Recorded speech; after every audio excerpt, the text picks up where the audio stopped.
Cachemaniacs.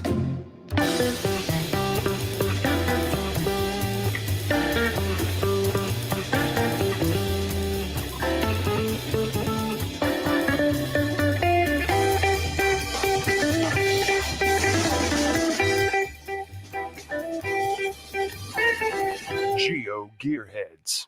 Welcome back to the Geo Gearheads. This is episode 489, and we're here to talk today about gear for your Cachemobile, which is only the second time we've done this one, Chris.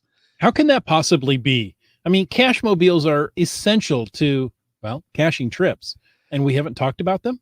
But you know, we've talked so many times about road caching that we've kind of talked about the gear for your car in those. But being that it's summertime here in the northern hemisphere and wintertime in the I got that flipped. Being that it's summertime in the northern hemisphere and wintertime in the southern hemisphere, this is a time that I know a lot of people like to get out there and do some geocaching and road trips. So I think this is a good time to talk about it again. We're coming up on summer and you're wearing a bicycle shirt. I am, because I'm still anxious to get out on my bicycle, which is still in the basement, and I haven't been able to dig it out and do my tune-up on it. Oh, you know, we might have to do a show about tuning up your bicycle. We should. We did a show a long time ago that was really good, and if you haven't had a chance, go back and check that one out. I want to say that was with... I'm drawing a blank. I can see his face. He's Maine. He's from Maine. He's a cacher. Also was into beer. Wow, I'm just totally drawing a blank. But yeah, that was a great show. We went through a lot of the basics on how to do your own bike maintenance. Of course, I usually take it to a shop, but right now the shops are backed up. So I figure I need to do it to myself this time.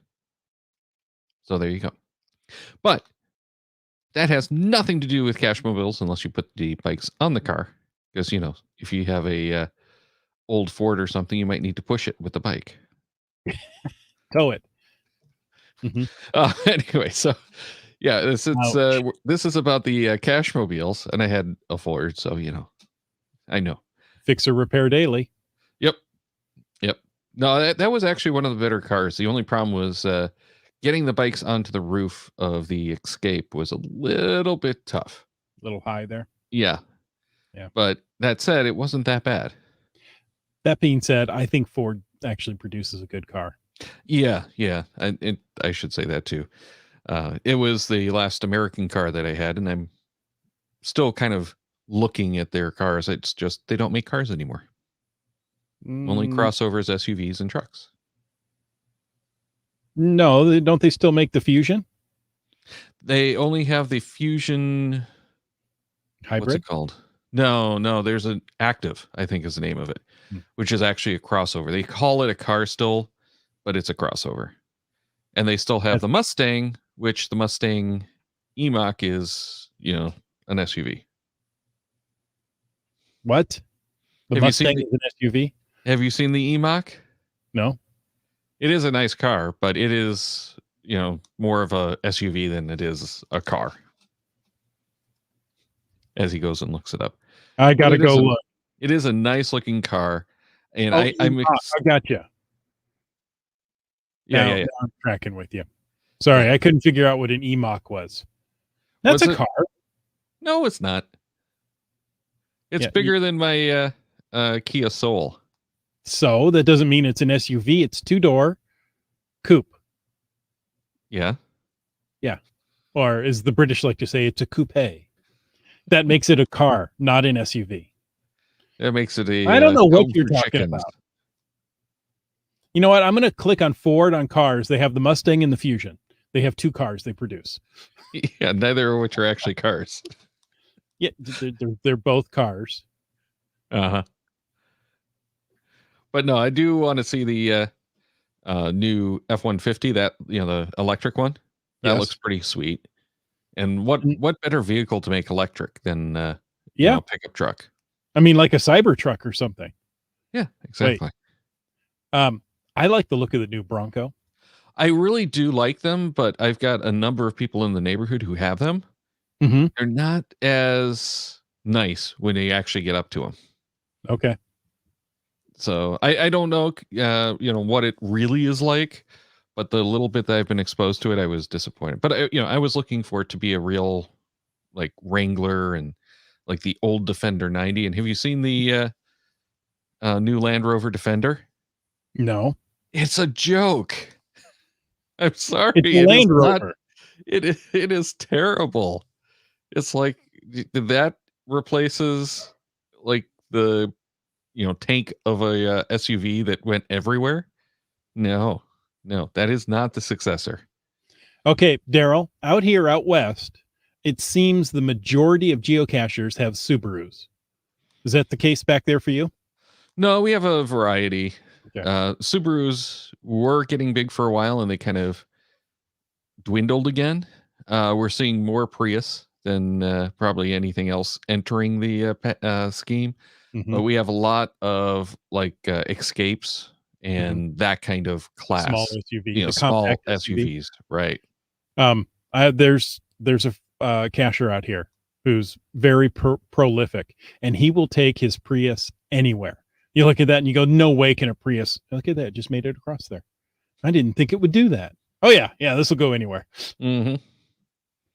Yeah, it's all about how you drive it and maintain it. The Pickle Ninja wants to know what's the best backcountry Cachemobile. I'm going to say the Wrangler still, but I'm kind of stuck on the Wrangler. Jeeps are good.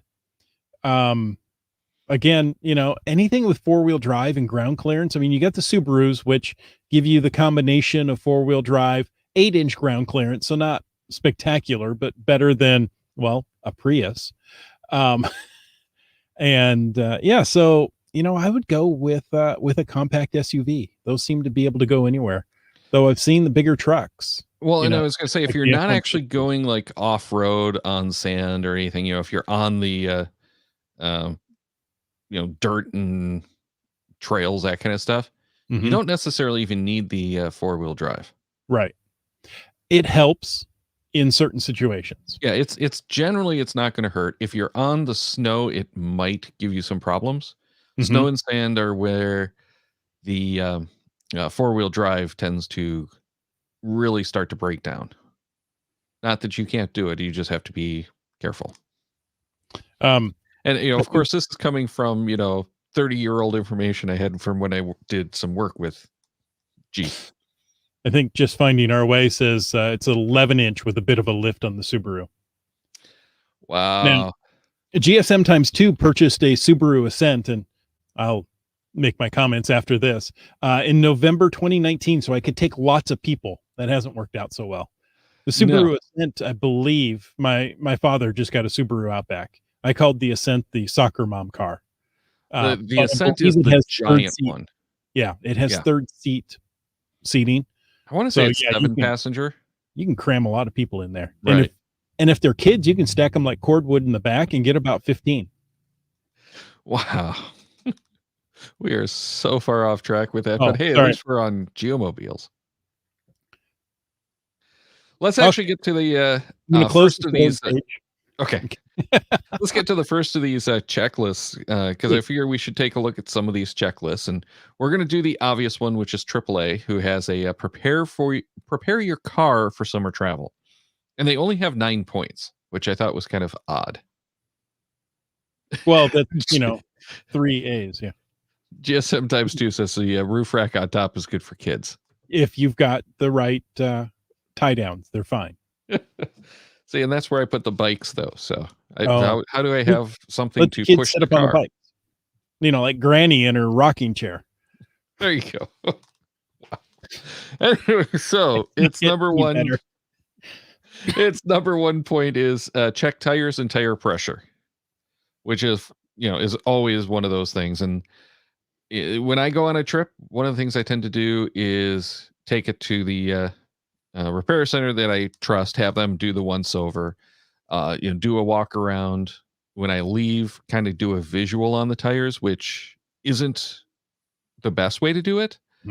But what it does is I kind of make a mental note of where they sit. And if I notice a change between any 2 of the tires later on, then I know that I've got a problem. Right. Out here in the West, we have a tire shop called Les Schwab, and they will do a free road trip inspection on your tires for you. More than likely to sell you new tires, but they will do a free road trip and air check. Yeah, you'll find a lot of the smaller tire shops will do that. The Goodyears, the there you are, Darryl. I think we lost you for a moment. Oh, that's not good. All right. Anyway, so the a lot of this not, I don't want to say not name brand, but the smaller ish shops, the AAAs, the Firestones, they'll do that kind of stuff for you. Yeah, I'm sure Canadian Tire has something like that as well if you're up there. Breiling will tell you in just a moment. Probably. Where you can take in the car and they'll do the basic, hey, your tires look good, pressure's fine. And it's not that hard to check the tires. I think you can have that done at Tim Hortons drive-thru as well in Canada. Okay. Number 2, though, made me laugh when I read this one. Listen to and feel the brakes. You must listen to and feel the brakes. Darryl, you have to put the right emphasis on it. Be one with the brake. I don't know. Breiling says it's a small fee to do the inspection at Canadian Tire, and Tim Hortons does not do tires. Tires, donuts are basically the same thing, round with a hole in the middle. Just depends on the heat and the length of time. Oh, by the way, I'm on a roll tonight. I thought I was on a donut. No, they're in the driveway. Okay. Number 3 was secure and test the battery. Oh, sorry. What was that? I love listen to and feel the brakes. Now, isn't that just the best? I love that one. Yeah. And listen to the brakes really is important because they have that sensor on the brakes. It's just a piece of metal that squeals when the pad gets low. So if you're starting to get squeals on your brakes, it depends on how much you travel. You've got some time, but you should consider getting a brake replacement. Yeah. And you can, a lot of people I know will do them themselves. I prefer to take it someplace where they do them on a regular basis just to make sure. But one of the things that I actually had on one of my cars was the pads actually got polished. Oh, nice. They'd never gripped right. So literally all they did was they took them and roughed them up. They also turned the rotors to, flatten out those because they had some gouges because the same problems. It was sand. You went to the Mafia repair shop, didn't you? Which is rough them up for you. Guido out there is going to rough up your pads. I went driving through sand dune territory. And it just polished them. It just polished it and it gouged some, channels and stuff in the brake. So in the rotor. So I had to have them turned and they roughed up the pads a little bit and it was great. But that happens typically on bikes because they're such small little pads. Right. And they're rubber and they just make contact. I mean, it's not. Well, no. I have the disc brakes on the bike. Oh, gotcha. And they'll do the same thing. Especially because, it's a trail bike. So I ride through lots of things like limestone, which are really, really nasty for those brakes. Breiling says that too many donuts will give you a spare tire. Ooh, well played. Well played. Very well. All right. Number 3 was secure and test the battery. I have never secured the battery before a trip. I never have either, but it kind of made some sense. Yeah, I've always had to replace the batteries. As geocachers, that's probably going to be the case because we do a lot of start and stop the car and a lot of idling and so our batteries tend not to last as long as people who are like doing lots of freeway miles. Exactly. So, but top off the engine oil and other fluids. That kind of makes sense. Yeah. Replace wiper blades and replenish windshield cleaner, which isn't that a fluid? Yes. So why isn't that under number 4? It's one of the others. It's one of the other fluids that mentioned before. But it doesn't qualify as a number as a fluid under number 4 there. But if you're doing a lot of highway miles, you're going to hit bugs. Getting new wiper blades and some windshield wiper or windshield cleaner that will help remove the bugs. There's a special mix for that. It makes a huge difference when you're traveling.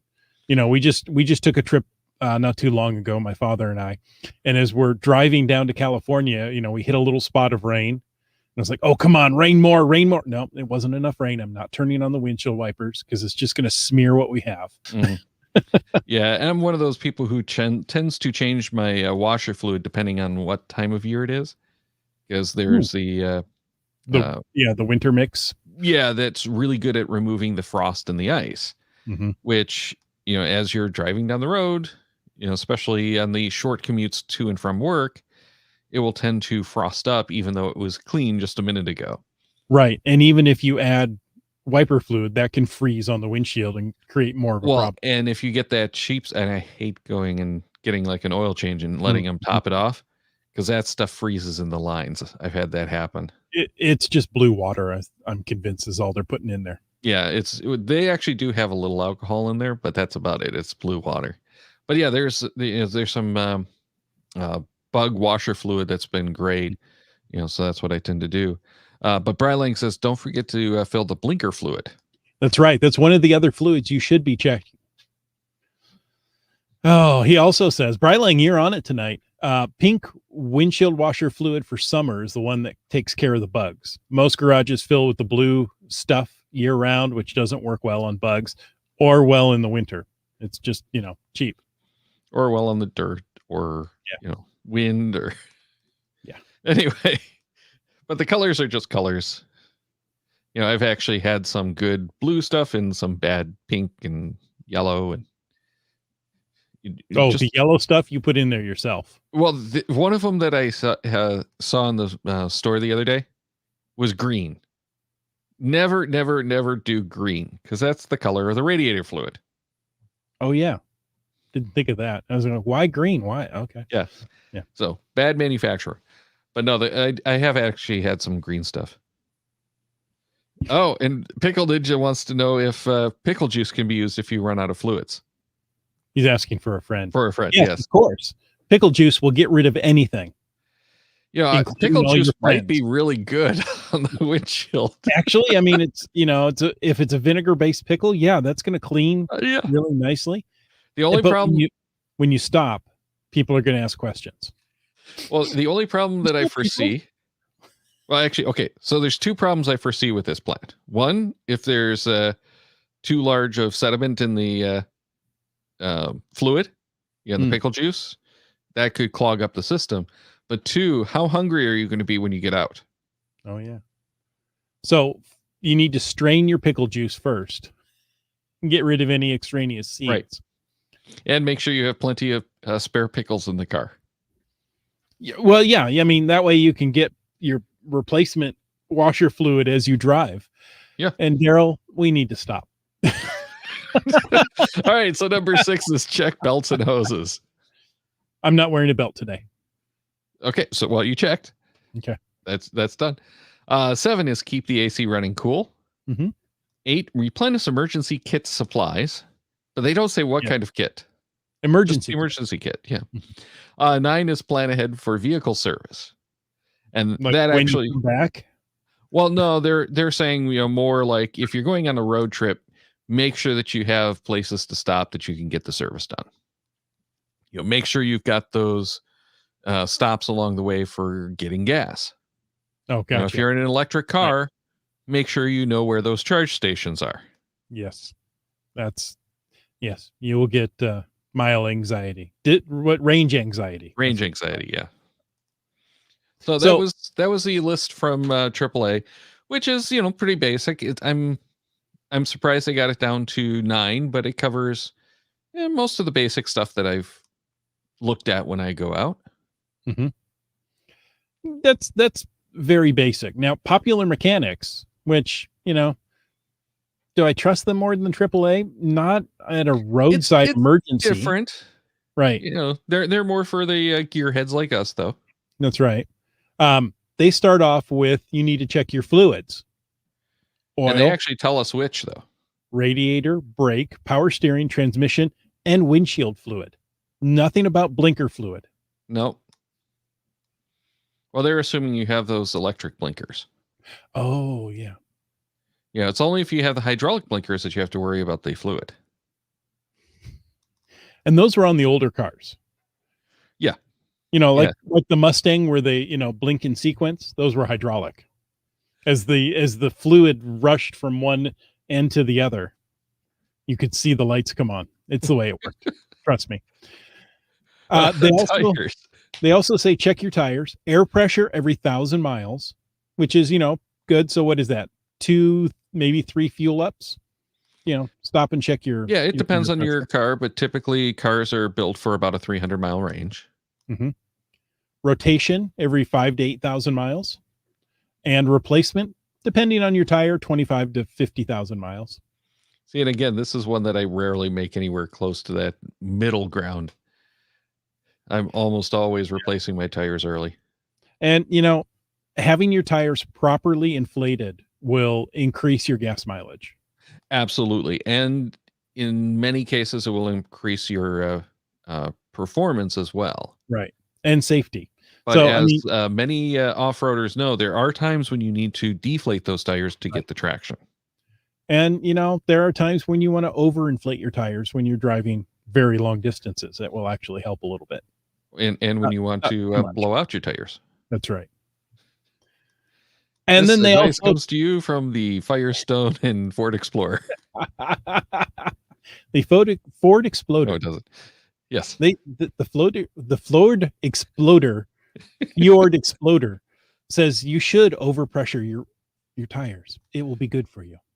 Yeah, and Okay. do pay attention to the TPM, the tire pressure monitoring systems. Mm-hmm. Those will be usually a little late to warn you that you have an issue going on, but you won't necessarily even know it. And one of the things that I've noticed on mine is if that tire pressure lights goes on, I start having some issues in the turns. Range anxiety. Oh. No. If I've actually had like screws in the tires and stuff. Mm-hmm. But once that tire light goes on, it starts sliding in the turns because it doesn't have that Right. traction anymore. Browling says if you're going down long sections of gravel road, you should probably air down. Airing down increases the amount of tire in contact with the road for better traction. That's right. But again, to a point, don't go too low or you might run into issues with handling. And it's difficult to air down and air up your tires as you're out and about.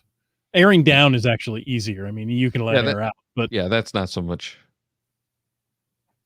Yeah. Okay. And Also says that his Jeep notifies him as soon as it drops below the factory pressure setting. It also shows me the pressure in each tire on the dashboard. Yeah, that gets into some of the nicer ones. Yeah. My dad's new Subaru does that. And, it was odd that the back right tire was always 1 pound under. It would vary, but it would always stay 1 pound under. Okay. General maintenance, like brake pads, they say you don't have to feel and listen to them. Just do maintenance on them. Right. Air filters, very good. And, change the cabin air filter if you're going to go on a trip. It's going to be nice for you.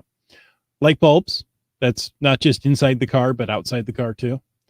And belts and hoses.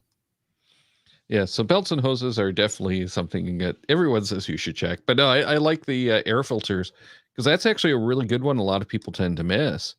And I had one of the cars where it was especially difficult to change. And so it went a couple of cycles without being changed. And a few dirt roads later, I was starting to have some mileage problems. Mm-hmm. And they popped it open, and well, here's your problem.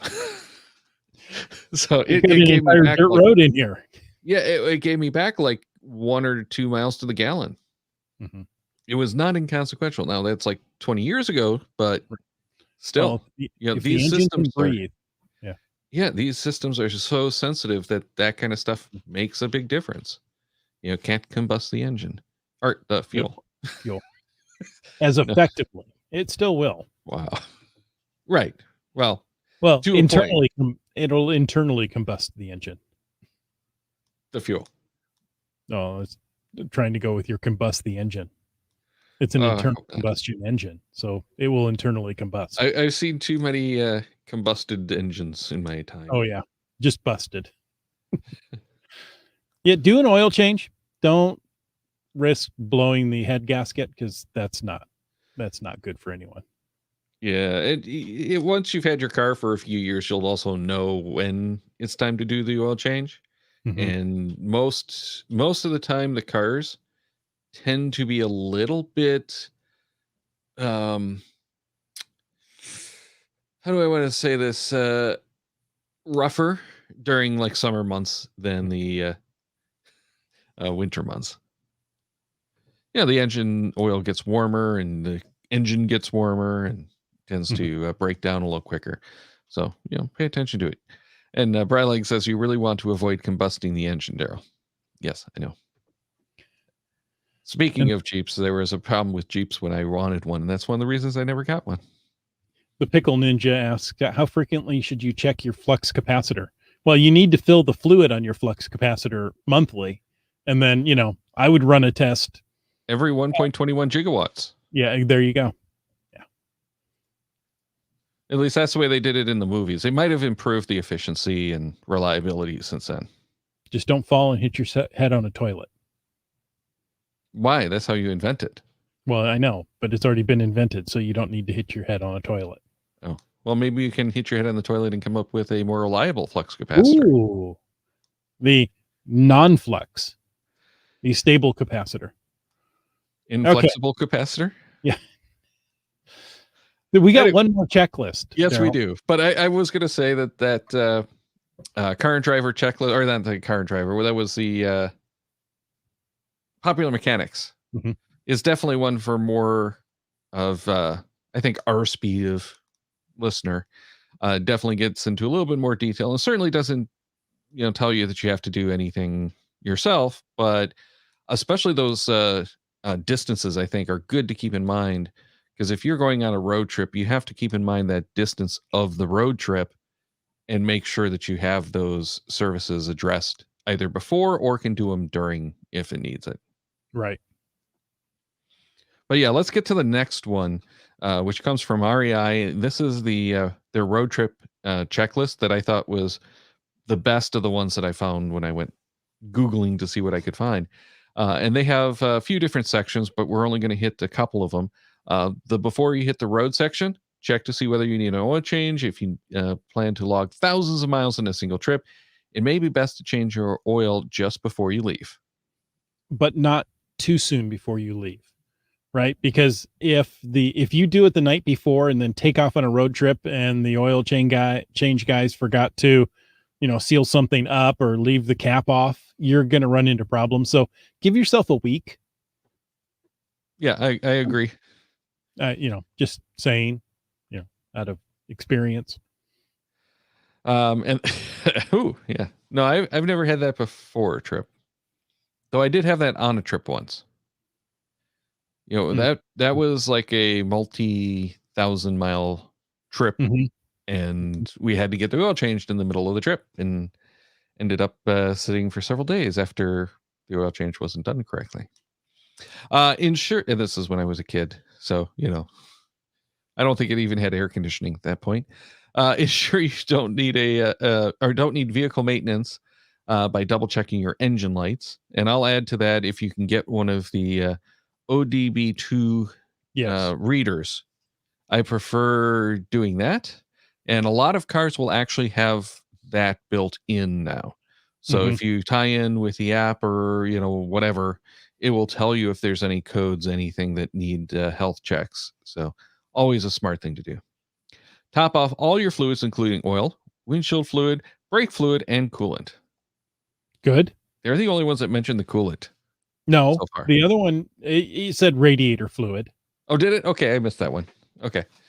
Well, and there's also the radiator for the transmission AC and for the trans. Oh, yeah. Those usually the AC radiator usually goes through the main. Yeah. Well, no. Usually that has its own for that. They're stacked, but yeah. But yeah, if you've got the automatic trans, it has a radiator.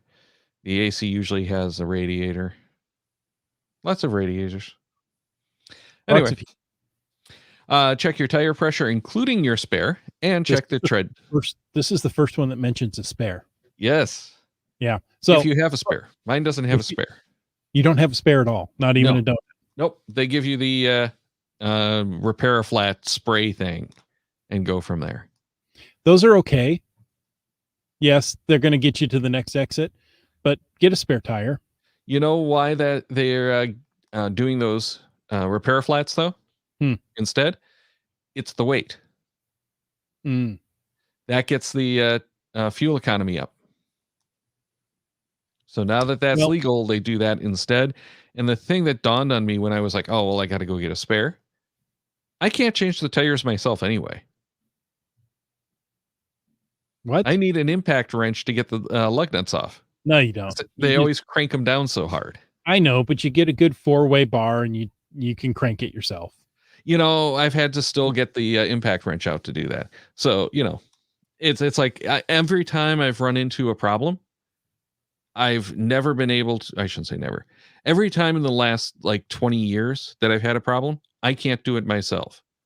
One time it was 2 tires that went flat. Another time, you know, it was like the spare was on the car and I was going to the tire shop on, you know, like Monday and it was Sunday. And I had another one that went out. Oh boy. So, you know, it's one of those, when it happens, it never works for me. Mm-hmm. Well, if you have a relatively new car to you, check that you've got a jack and all the proper tools to change a tire, including the little keys for your wheels, if they have those. The locking hubs. Yeah. Yeah. And then most cars have a indentation for a full-size spare. Go to the junkyard, get yourself an extra rim and go get a tire and put it on there, because a full-size spare is going to be so much better than the little donut that comes with it. There's my practical advice. Oh, and get yourself a good 4-way wrench. Lug wrench. Yes. Agreed. And I would also recommend getting a couple of the folding tire chocks. I hadn't thought of that. Yeah. And if you're geocaching, you might park on a hill out in the middle of nowhere. Having a chalk is never a bad thing. No, exactly. Unless you've got a lot of kids, you can just wedge one of those underneath. Wow. Okay.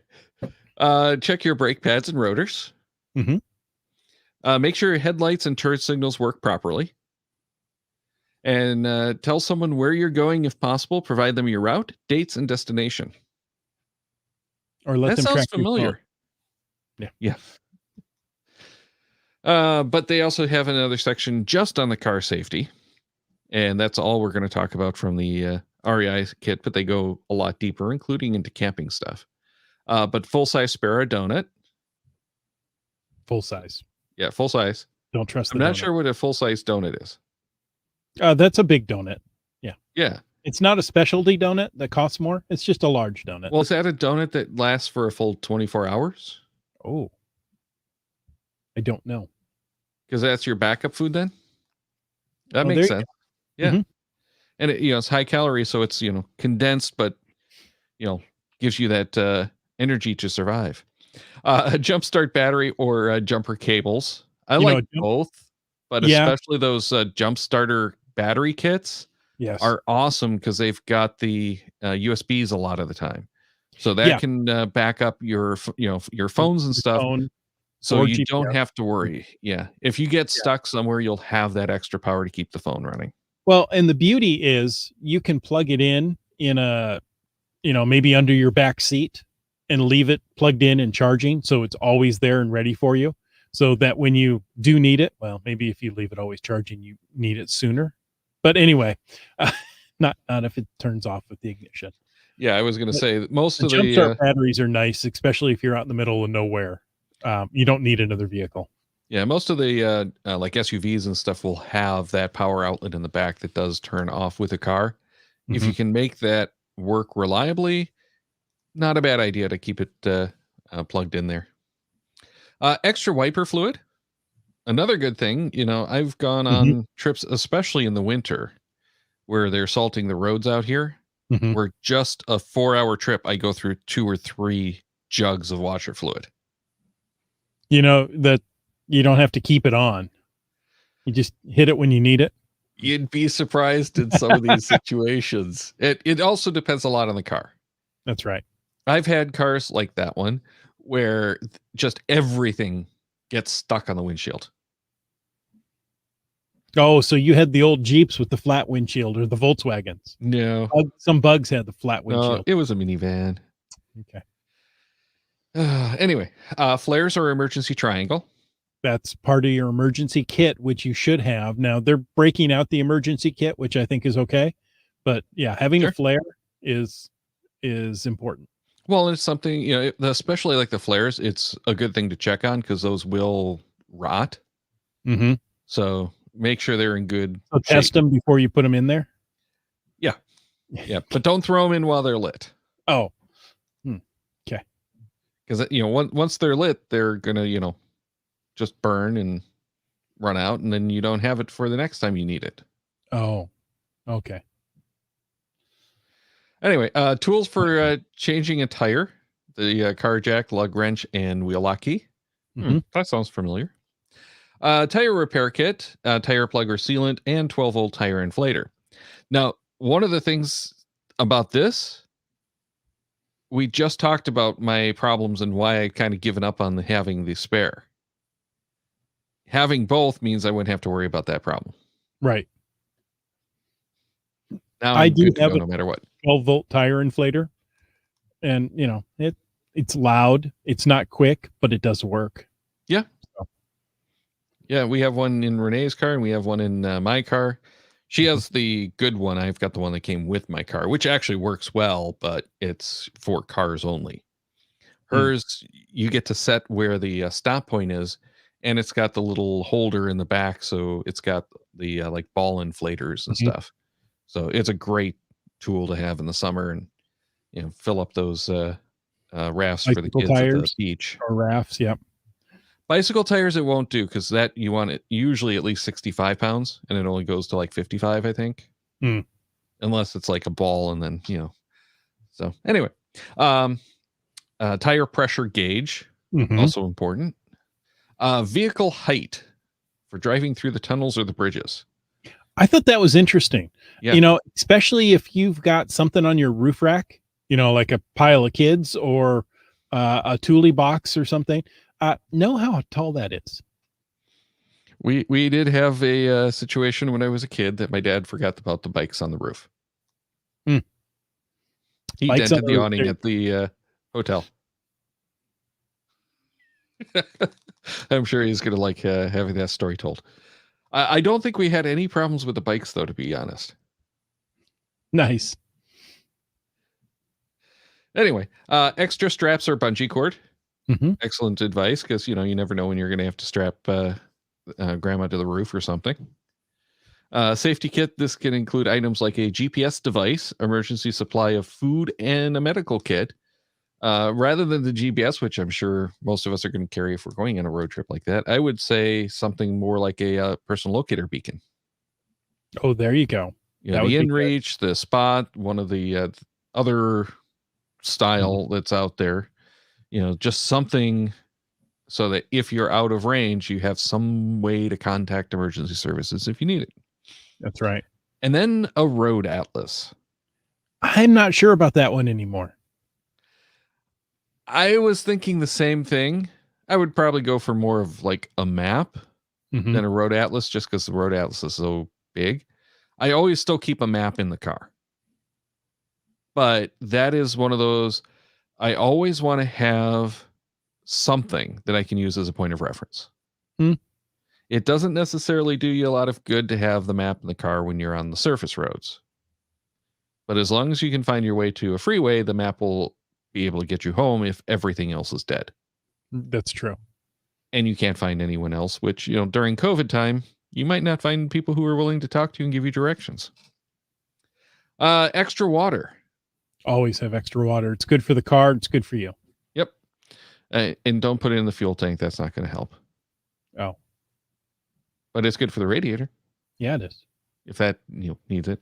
A simple toolkit with screwdriver, socket, wrench set, adjustable wrenches, zip ties, WD-40, duct tape, flashlight, work gloves, and a tow rope.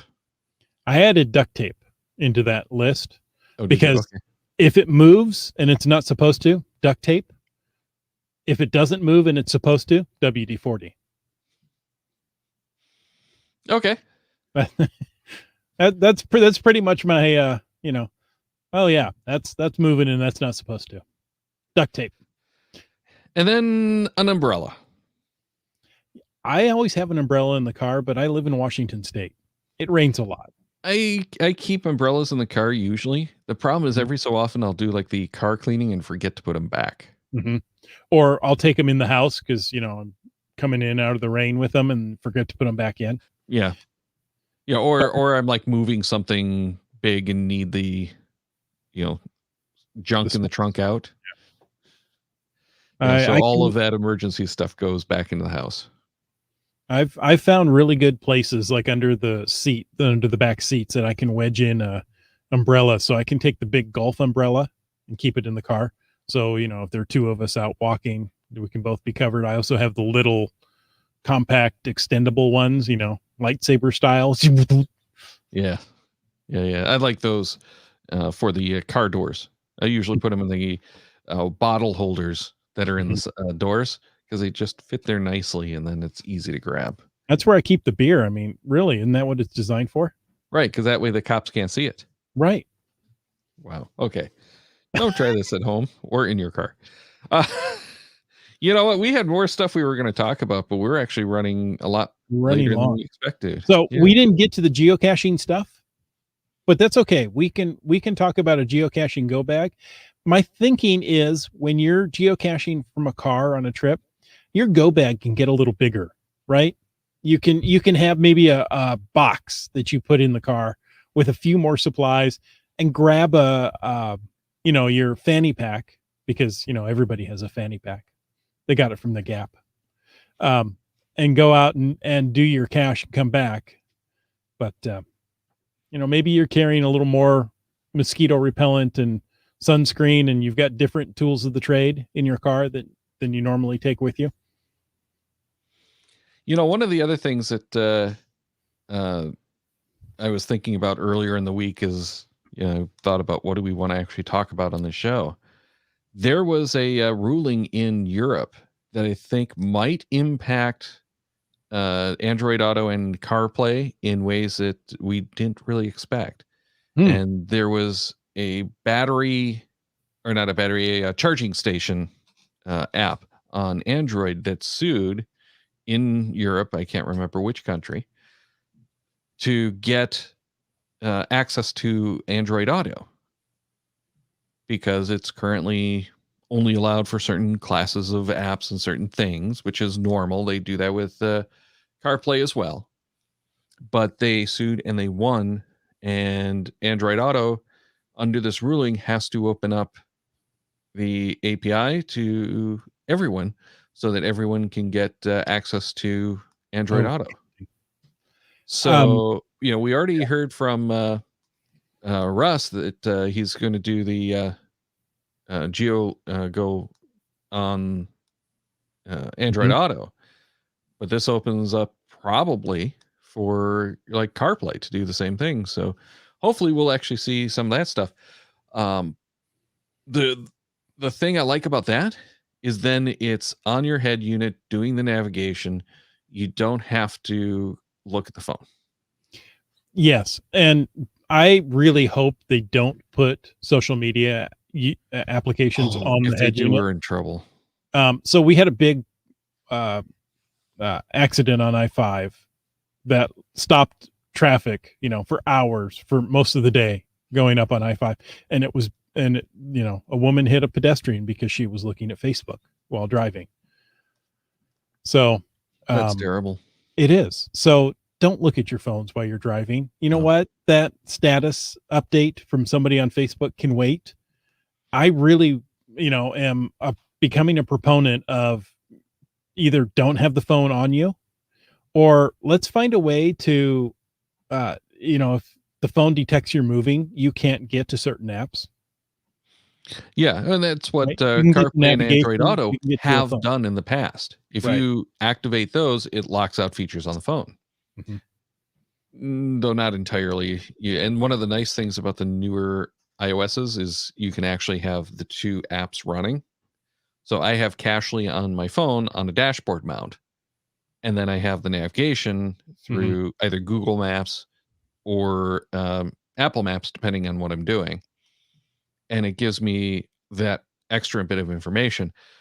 I try not to look at the Cachly data, or Mhm. for that matter, at the head unit while I'm driving. I will admit that it gets seductive at points, and it's like, ooh, look at all those caches over there. Let's go there. But it is one of those things I'll look at a stoplight. Yeah. So give your phone over to your co-pilot, let them choose the music, let them choose the caches. Well, and here's something we actually used to do on the big caching trips. Mhm. You have the co-pilot who's doing all of the navigation, plugging everything into the GPS. They have control of the GPS. Mhm. So, you get them the car mount on their side, plug in the head unit, and you do the navigation through Android Auto or CarPlay using, whatever app you prefer. Then they're in Cachly or GeoLive or GeoGo, picking what that next cache is going to be. They're doing the research in that and triggering the head unit if you can do that, because not Mhm. everyone can do that. Or use something like, Cache Turno, cachetour.no. You gotta set it Yes. up ahead of time, but it's tan-fastic. Yes, it is. And again, you might still need to do some of the guidance from the navigator, but if you can plan out your trip, it does make it so much better. And Mhm. Cache Turno is probably the best way to do that. And they do have the apps on the phone so that you have that checklist of we're going here, here, here, and it will do your navigation and pop open Yes. your caching app and everything. Yeah, it's fantastic, it really is. So Cache Turno for the win again. Yes, my favorite Italian caching app. Cache Turno. Wow. I think this just took a really, really bad turn. Yeah. You know what, though?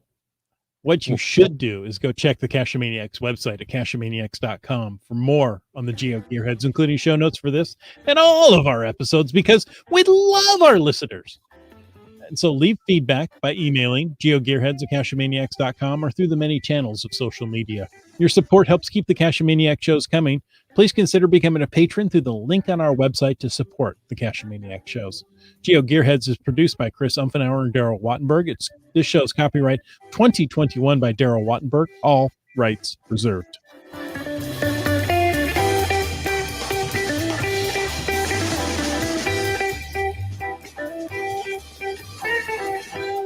Cash with the Cachemaniacs.